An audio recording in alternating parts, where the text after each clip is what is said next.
Story 1. My pen pal sent me a love letter. Hi, my name is Aria. I met my pen pal a year ago, at a protest. It rained, we happened to stand under the same tarp for shelter and started talking. Didn't stop even though it got late, dark and cold. We promised each other to meet again the next day and did. We walked away from the protest, snuck into a park and read poetry to each other. It was strangely beautiful and we promised to meet again the next day. We did, spending the whole afternoon by the river. We ate a cucumber I'd stolen from the protest and he accidentally stole my pocket knife while cutting it. Karma, I guess.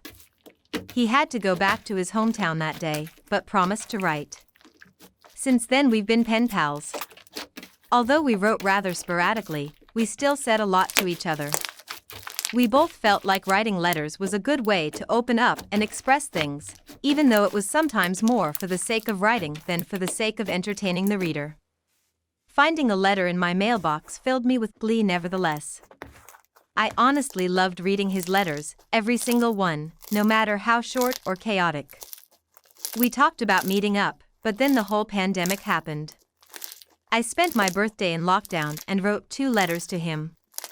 He answered with a very long, emotional letter, talking about how part of the fun of snail mail is that you never really know who the other person is and you can say anything without having to say it to someone's face.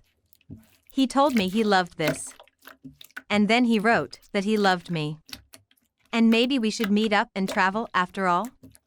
My head and heart hurt for a week because I know that I love him. Not just because I can write to him, but because of what he writes to me and my sense of who he is. I understand how meeting after all these letters could be awkward, but I'd still do it. My bigger concern is that he has a serious girlfriend and I don't want to cause any trouble with that. I replied, taking my time, but not enough time. I should have thought about it some more. It ended up being chaotic. I asked him about the relationship situation, but made very clear I don't judge but adore him, even it's just a paper love and we're in some sort of affair. No reply for 2 months. I sent a cautious, apologetic follow-up. Just 6 pages, just talking about what had gone on in my life during that time, as I'd gone through some heavy stuff that had probably influenced the tone of my last letter. I said I hoped he'd still have something to tell me about anything. Still no reply. It's been another 3 weeks. I think about him every day. I don't care if we're in love or we'll never ever meet. I just miss my pen pal. I miss his awkward handwriting and his beautifully pathetic words.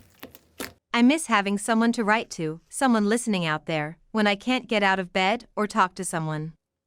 I never meant to scare anyone or cause trouble and I hope he's just taking his time. If you're reading this right now, Kane Antwort ist Kane Antwort. I can't take cues, I'll wait forever, so please say something. If anything's wrong, just say it. If you need time, just say that. If you don't know what to say anymore, just say that. I'd run to Lapland with you anytime, but it's totally okay if you changed your mind. I can take it. I love you.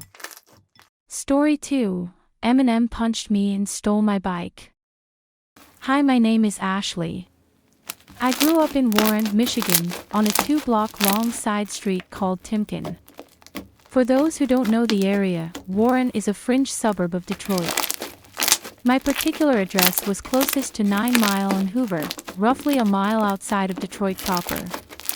When I was 7-ish, I had a bike with the unfortunate habit of slipping its chain at high speeds. So when I was trying to outrun a group of older boys bent on making me pay for teasing them, I was calling "I batter batter" while they played baseball in the street. I lost my drive, so to speak, and had to stop and face them. They quickly made a circle around me, and when I said I wasn't going to fight, the kid who had been at bat punched me in the back, and when I ran home crying, he stole my bike. Pretty normal kid stuff. My parents called the cops. I got my bike back and actually became kind of friends with the kid. He was a good bit older than me, so I wasn't really allowed to hang out with him, but he'd sometimes come and sit on the curb with me and talk. He taught me how to take the safety off a lighter and how to throw a cheap lighter on the ground to make it explode. I thought he was pretty cool. Snap cut to 2002. I'm an adult, married even. My mom calls me at an hour early enough that I was certain she was calling to tell me someone died. But no, she is calling to ask me if I know who Eminem is. Mom, do you know this rapper Eminem? Me, yes, of course. Mom, that's the kid who stole your bike. Me, what? No. Mom, what? Mom, I just saw his picture in the paper. I recognize him. That's the kid who stole your bike. Me, that I just. What? That's ridiculous. Mom, he grew up in Detroit. People always thought you looked alike and that he was your brother. Me, lots of people grew up in Detroit. Why are you waking me up with this? Mom, frustrated you don't believe me, but I don't care. That's Marshall and I remember him. I hung up but I couldn't let it go because 1. Mom is not a drama seeker, and 2. Mom shouldn't just know Eminem's name is Marshall, so I get up and start doing internet searches. The first thing I find is that he went to Lincoln High School, which was the high school in Warren that I would have gone to if we hadn't moved away. So I kept digging because this means he definitely lived in our burb. I then found an article in the Detroit Free Press that was about Eminem's childhood home being up for sale. On Timken Street. So there you have it. If he wasn't the kid who stole my bike, he was at least there, living in my small neighborhood. If you have any interesting stories you want to share, send them to my mail address at the description below.